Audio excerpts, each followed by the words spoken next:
Here we are, the Meade County Detention Center, and let's go in and have a conversation with jailer JJ Scarborough and his team and show you all a behind the scenes look at the Meade County Detention Center. Ooh, it's a lot warmer in here. And they got me back. Well, Rob, how are you? How are you doing, Mr. JJ Scarborough? Doing just fine. For those of y'all. 150.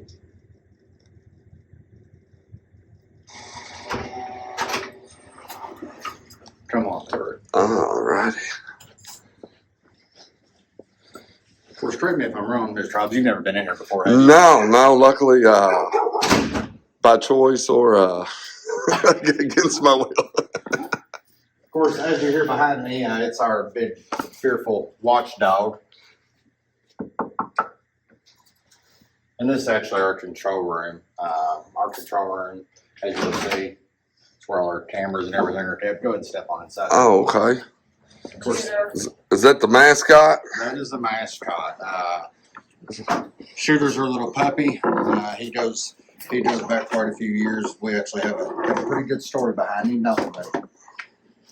But like I was saying, this is the control room. This room here, it's manned 24 hours a day. Control room operator, she accesses all the doors. Before you enter a door, you actually call in here and she opens them for you. That way she has a log knowing where you're at all times. And as you can see, we have cameras just about everywhere in the building. Inside and outside for the most part. And then of course she has the wonderful duties of answering the telephone. So if anything needs opened, it happens here. Yes, and she's also the person that if something was to happen, she has eyes on it first. She's almost like our dispatch, our 911 center. You actually call in here and she'll send more people to help you. She's the eyes and the ears of the whole operation. So that's why this building or this room has to have somebody in it 24 hours a day. And Shooter keeps them safe. Shooter keeps them safe. Actually, Shooter is one of the many dogs that we've had come in here. He's actually a rescue dog. He actually come from a drug house one night whenever he was about 3 or 4 weeks old, the best I remember. And he was there walking around outside the garage. He was actually eating trash for some food. So with the consent of the owner of him, I actually asked him if we could take him with us. So me and him, we made a stop by the dollar store on the way home, got some dog food, some bowls, and brought him back here. Now, a few other dogs that we've had in the past have actually created a bond with some of the inmates that are here. More or less an inmate kind of watched over and they created that bond. So whenever the inmate got released, we actually just adopted the dog out to that inmate. So. Oh, really? Yeah, but of course we have one of the only animal control officers in the county who actually works here, so he kind of helped oversee take them to the vet, and he helped out with some of the animal rescues and stuff. Oh, that's awesome. So, and as you can see, Shooter has a pretty rough life. That's actually one of the beds that the wood shop made. Oh, really? Yeah, they took an old mattress that we was going to throw away and cut it down and made him a mattress, and of course they're the ones who built him the bed. I see he's eating a lot better these days. Oh, yes. He's a very happy puppy. That's an awesome story, But we're not going to talk about you the whole time. Don't you worry about that. We have a strict policy here that females only and female sales, males only and male sales, unless there's some kind of medical emergency or some good reason it deems it's necessary. So this section's just female and then the males are on the other side. Well, the females are just down this hallway. Now, as we go down this hallway, there's another hallway to the left, and that's an all males. Okay. Now, of course, as you look down here to your left, this is actually what some people call county hallway, but actually this is actually the secured side of the jail. I would walk down the hallway, but I don't want to rile up the inmates. There's cells on the right and the left side. These guys over here, they're either fresh inmates or they're state inmates who haven't been classified by Department of Corrections yet, so they actually have to remain behind a secure door. as you'll see on the other side of the jail, it's a little bit more relaxed atmosphere to where the inmates are more free just to come and go. Of course, down this hallway, we house everybody from a fresh arrest off the street with a minor drug conviction to a murder charge. So, of course, these two dorms here to your right that you see them checking on, we use these just for temporary housing. Whenever an inmate comes in, if they're on medical watch, if for some reason they have to be, housed by themselves, they could stay in there, for up to 2 or 3 days, just depending on the situation. Unfortunately, a lot of times in jails, we see people who come in under the influence of drugs or alcohol. They might be going through withdrawal symptoms. They might need to be housed by themselves or under medical care for, whether it be 24 hours or sometimes up to a week. So that's what these cells here are used for. Temporarily. Yes. And of course, there is 5 people in here. Of course, behind this door here, you got about an 18 by 18 room. I'm sure most people's heard of what some people refer to it as a drunk tank. It's a very large room. Whenever we get 10-15s in or new arrests in who actually can be housed together, they're usually housed in here together. So really, it's just one big open room.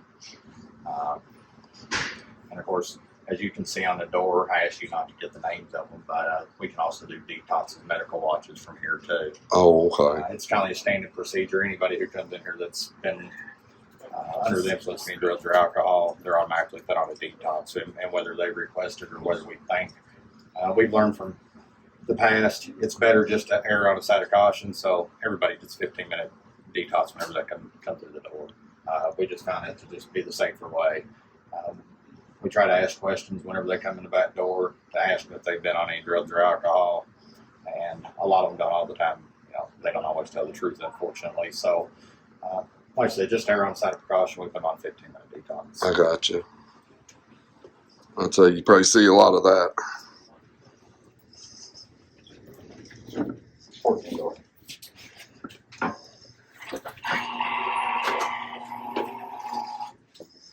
Of course, just outside this door here is a Sally Port. There's a sheriff's lounge where all the new arrestees are all processed by the sheriff's office. That's where they get all their citations, warrants served. They do occasionally do questioning in there whenever the other building isn't available. So whenever you get arrested, basically you come in here, you go through the processing with the sheriff's office, the SO, state police, whoever the arresting agency is. You go through a series of questions before you're allowed in the building. You go through a series of questions before you're brought into the building. We try to gather as much information as we can, whether or not you're under the influence of drugs or alcohol, if you've been in a serious accident, if there's any medical conditions that we need to be made aware of, just anything to help us treat them better whenever they come in the door to try to prevent some kind of medical emergency. The last thing we have here is and what we call last chance box. Actually, we copied that idea from another building. One of the big things, not only this jail, but a lot of jails face is contraband being brought into the building. So before any inmate is brought into the building, we give them one last chance. We ask them if there's anything on them that they're not supposed to have. If they do elect to put it in that box, we call it a last chance box, and they're not charged with it. So, because I guess if they walk through this door here, it's contraband, and yes, and it's felony, isn't it? It's actually promoting contraband first degree. So, okay. And we do charge for that. Oh, okay. So basically, once you're brought in, you have a seat on the bench. There's always somebody here behind the desk to do all your intake and booking questions, medical questions, with signing your property. Just go through the whole booking process. It's all pretty standard. You get your picture taken and get dressed out into your stripes and get you a bedroll. 4 seasons. 4 seasons, that's right. That's right. Our property room is locked. Whenever you're brought in, one thing we did do a little bit different, just to help with a little bit of accountability, is we actually went to a badge system. By going to the badge system, we used to use boxes. By going to the badge system, sealing up all the property, not only does it give the inmate a little bit of security knowing his stuff is actually in a sealed bag. So obviously if the seal's broke, he knows that somebody's been in their bag. It's kind of like an insurance policy for us as well. So we can label and list all their items. We can sell them up in a property machine, and we can put them in here. And it also helps keep down on any foul odors or anything like that. Well, I didn't think about that. I guess you get all walks of life. Yes, and of course, just the reality of it, it's jail. So there are, unfortunately, there's foul odors, sometimes body fluids, maybe somebody don't have the means to wash your clothes and bathe daily, so you do get a lot of foul odors. So that's one thing the bad system did do to help us drastically. Just passing by, whenever an inmate orders commissary, of course everybody knows about jail canteen. All the inmates, they all have their own tablet. It's actually an iPad that's in a protected case that they're able to use for video visitation. They can watch movies, read books, law library. A few of the things that I'm missing on this tablet. Games, there's a bunch of games. They text their families, video calls. Games like iTunes. And they have the ability to order their commissary. So basically they order their commissary. One time a week, they deliver these huge bins of canteen. The person from the Kentucky-based company who actually we purchase this from, they actually come in and they'll actually pass it out along with one of our deputies. So it kind of streamlines the process. Up to about a year ago, we actually had our own in-house canteen where we actually was in our own store. So we kind of had like our own little convenience store where they would actually come up and actually purchase things using the funds off their account. But we found this to be more not only profitable, but whenever it comes to an auditor standpoint, this is a whole lot better. Everything's actually recorded. The inmate actually does it all themselves. So. Oh, I got you. So are the tablets, is that something fairly new? Yeah, of course, we've had two different kinds of tablets. We had them through two different carriers. But tablets been, 4 years now? 4 years, and we finally, what I feel like we actually have a good, dependable tablet that it's affordable. The inmates like it. Of course, whenever you're purchasing those tablets or getting those tablets in such big quantities, there's a lot of things that you have to consider. And dependability is number one. How long the battery stays charged up on them, because it's a jail. Sometimes people are real hard on things here, so you have to have something that will and can hold up to the